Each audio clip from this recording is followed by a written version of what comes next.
आदरणीय और यशस्वी प्रधानमंत्री श्री नरेंद्र भाई मोदी का विशेष महिलाओं के प्रति विकास के किए गए कार्यों की सराहना भारतीय जनता पार्टी महिला मोर्चा की हमारी प्रदेश की बहनों ने की।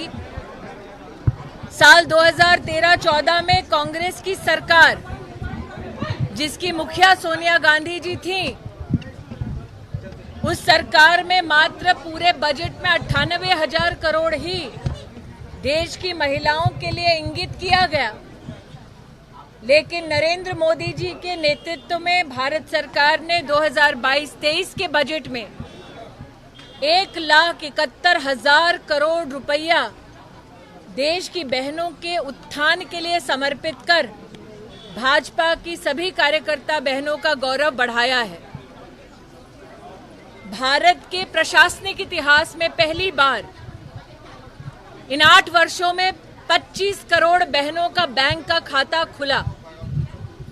भारत के प्रशासनिक राजनीतिक इतिहास में पहली बार 11 करोड़ गरीब बहनों को शौचालय प्राप्त हुआ। भारत के इतिहास में पहली बार 10 करोड़ गरीब परिवारों को आयुष्मान भारत का सालाना 5 लाख रुपए का स्वास्थ्य का सहारा मिला।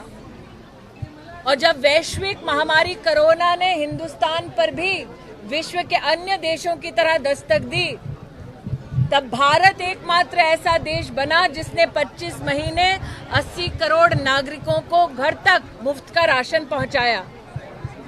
100 करोड़ से ज्यादा नागरिकों को मुफ्त की भारत में ही निर्मित वैक्सीन पहुंचाकर नागरिकों के प्राणों को बचाने का मानवीय काम देश के यशस्वी प्रधान सेवक ने किया। आज संगठन की ओर से छत्तीसगढ़ में राष्ट्रीय उपाध्यक्ष पूर्व मुख्यमंत्री रमन सिंह जी के नेतृत्व में हम सब ने प्रधानमंत्री जी का अभिनंदन किया, उनके प्रति आभार व्यक्त किया।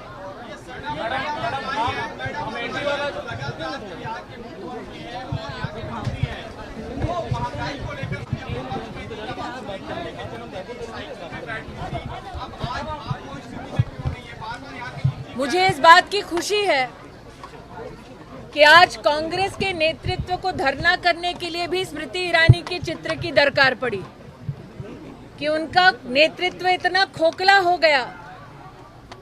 चूंकि आधे उनके नेता देश में कब है, विदेश में कब है, शायद ही उनके कार्यकर्ताओं को ज्ञात हो कि आज कांग्रेस को धरना करने के लिए भी स्मृति ईरानी के चित्र की जरूरत पड़ती है।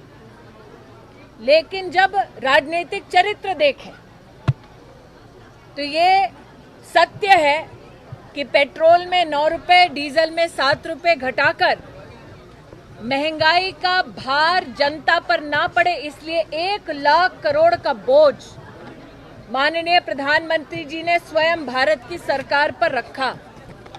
प्रति सिलेंडर 200 रुपए कम। उज्ज्वला की जितनी लाभार्थी बहनें हैं उनको भी ये वरदान भारत सरकार ने दिया। भारत सरकार बार बार, चाहे वो मुफ्त की वैक्सीन हो, मुफ्त राशन हो, अथवा 1 लाख करोड़ का डीजल पेट्रोल का दाम करके भार अपने सर पे लेना, ये मानवीय काम राष्ट्रहित में करती रहती है। प्रश्न ये उठता है कि कांग्रेस की सरकार दाम अपने प्रदेशों में कम क्यों नहीं करती। मैडम, तरीके से आप जीती हैं, क्या सोशल मीडिया या कार्यकर्ताओं से बात करते हुए आपने ये बात समझाई कि नेता बनना आसान है पर कार्यकर्ता बनना और बूथ को एक्टिव करना? मैं इतना ही कहना चाहती हूँ, 50 साल तक अमेठी में मिल्कियत रही एक खानदान की, और उसका परिणाम ये कि 2014 से पहले अमेठी में 80% घरों में बिजली नहीं थी। आलम ये था कि 80% घरों में शौचालय नहीं था। आलम ये था कि अमेठी में कलेक्टर का ऑफिस तक नहीं था। आलम ये कि राहुल गांधी विश्व का भ्रमण करते और अमेठी का पहला पासपोर्ट केंद्र नरेंद्र मोदी और सुषमा स्वराज ने बनाया। और इसी के कारण आज स्थिति ये है कि जो गांधी खानदान का गढ़ रहता था, विधानसभा के चुनाव में 5 विधानसभा में से 4 विधानसभा में कांग्रेस पार्टी की जमानत जब्त हुई।